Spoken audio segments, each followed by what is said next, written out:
شادی کے وقت اپنے بیٹے کو یہ نصیحتیں ضرور کیجیے، کبھی بھولے سے بھی عورت کے اوپر ہاتھ نہ اٹھانا، کیونکہ عورت کی یہ فطرت ہے کہ ایسا کرنے سے وہ اندر سے مرد کی عزت کرنا چھوڑ دیتی ہے۔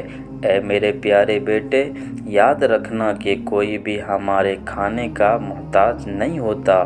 فقیر بھی 2 وقت کی روٹی کھاتا ہے، اللہ کہیں نہ کہیں سے کھلا دیتا ہے۔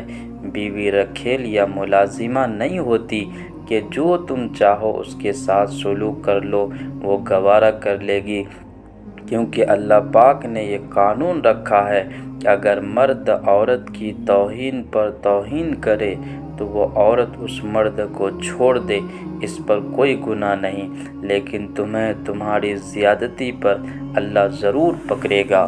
اگر کوئی تمہاری بیوی کے ماضی کے عیوب تمہارے سامنے بیان کرے تو سب سے پہلے اس کا منہ بند کروانا۔ کسی کو یہ اجازت مت دینا کہ وہ جب چاہے تمہاری بیوی کی عزت خراب کر دے۔ اس کے بعد تسلی سے آ کر بیوی سے تصدیق کرانا۔ اگر وہ جرم قبول کر لے تو انسان سمجھ کر غلطی معاف کر دینا۔ معاف نہ کر پاؤ تو اپنے گریباں میں جھانک لینا کہ تم کس قدر پاک باز اور معصوم ہو۔ یاد رکھنا میرے بیٹے کہ تمہاری بیوی کوئی کھلونا نہیں ہے، اس کو نکاح کے ذریعے حلال کر کے تمہارے حوالے کیا گیا ہے۔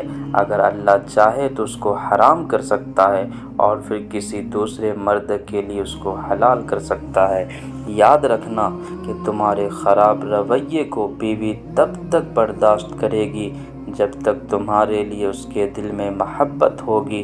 کوشش کرنا کہ اس کے دل میں اپنے لیے محبت پیدا کیے رکھنا، ورنہ تمہاری بیوی جلد راستہ بدل لے گی۔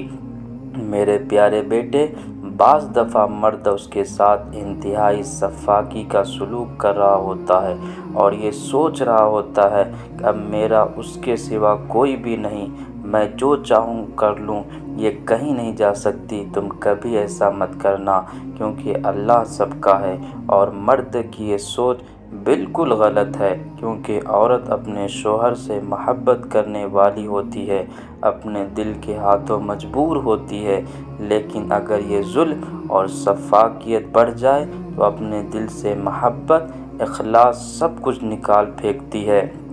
پھر چاہے مرد اس کے سامنے ہاتھ بھی باندھ لے، اس کو کوئی بھی فرق نہیں پڑتا۔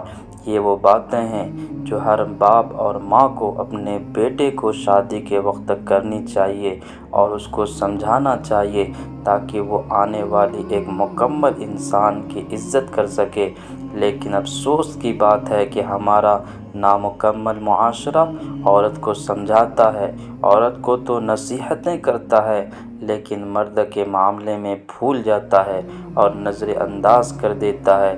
یہی چیز رشتوں کے ٹوٹنے کو سبب بنتی ہے۔ اللہ سبحانہ و تعالی ہم سب کو عمل کرنے کی توفیق عطا فرمائے، آمین۔